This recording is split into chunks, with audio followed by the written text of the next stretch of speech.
Cláudio, não estou escutando.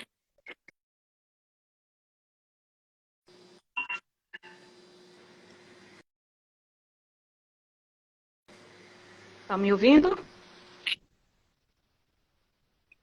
Agora Ah, melhorou, pronto. porque Eu está acredito. travando muito.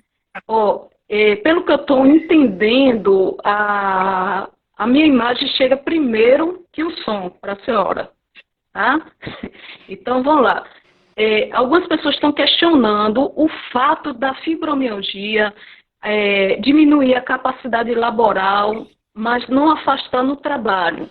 Alguns projetos de lei, inclusive já foi aprovado em primeira instância na Câmara de Deputados, que está aí justamente para fazer com que os órgãos responsáveis aposentem os portadores de dessa doença, da fibromialgia.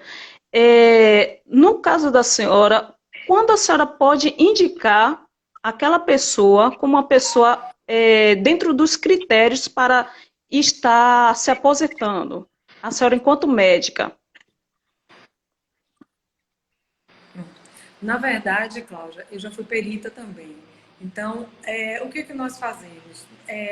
Para o afastamento, é importante que o paciente ele esteja inserido no contexto de doenças ocupacionais relacionadas ao trabalho, que eram as antigamente chamadas doenças por lesões por esforços repetitivos.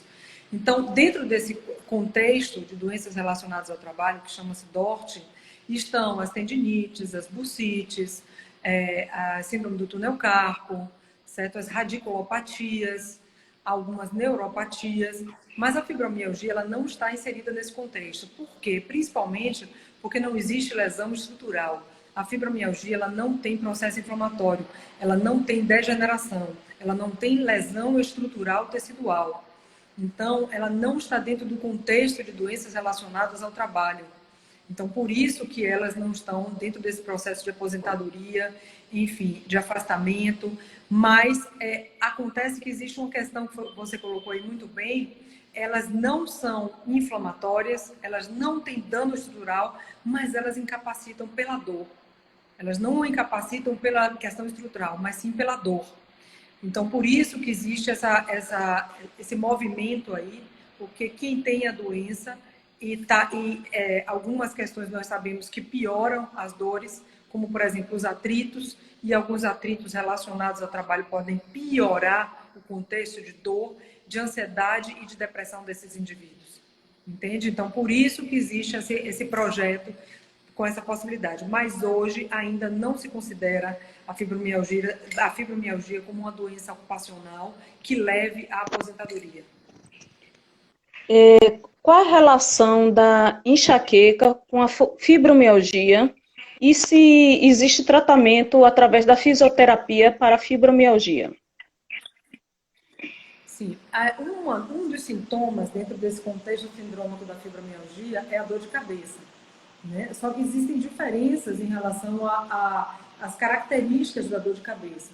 A dor de cabeça enxaquecosa, ela acompanha a fotossensibilidade, ela acompanha um quadro latejante. Então, o tipo de dor é diferente. Mas sim, um paciente fibromialgico ele pode ter dor de cabeça, né? Então, isso se confunde, está dentro do diagnóstico diferencial da fibromialgia, também a questão da enxaqueca, como outras doenças como que nós citamos aqui, como, por exemplo, a depressão, doenças reumáticas autoimunes, doenças tireoidianas, enfim, uma gama de doenças que podem fazer parte do contexto de diagnóstico diferencial, inclusive algumas doenças neurológicas, tá bem? Então, A fibromialgia aumenta o risco de comorbidade em tempos de Covid?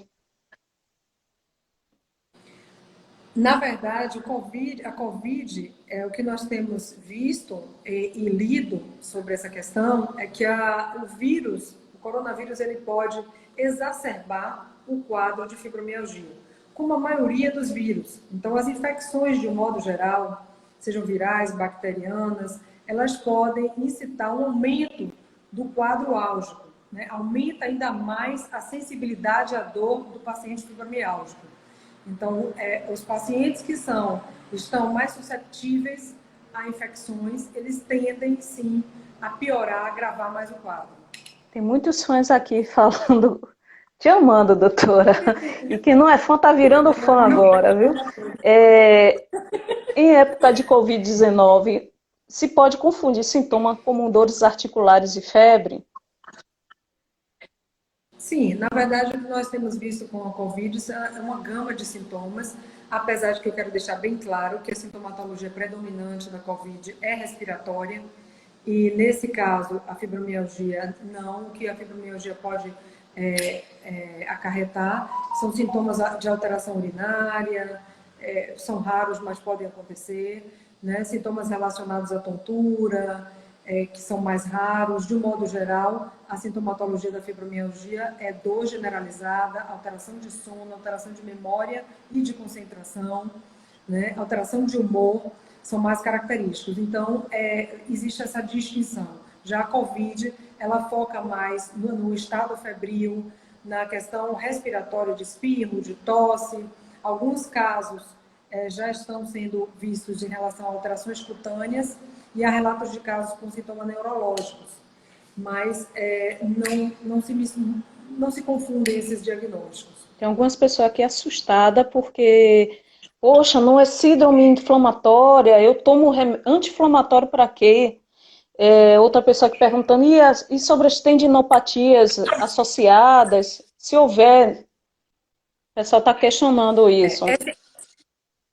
Essa questão é muito interessante porque a fibromialgia ela não responde bem a analgésico comum nem anti-inflamatório, justamente pela sua pergunta, porque não é uma doença inflamatória.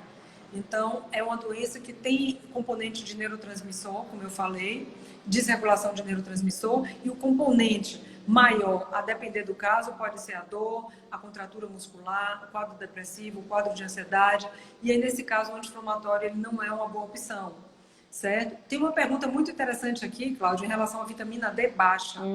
E aqui eu deixo um recado para vocês. Vitamina D baixa, ela diminui o limiar de dor. O que é isso? Ela lhe deixa mais propenso a dores e aumenta a questão da propensão à dor. Então, é muito importante que a vitamina D esteja, sim, que você esteja bem suplementado em relação à vitamina D.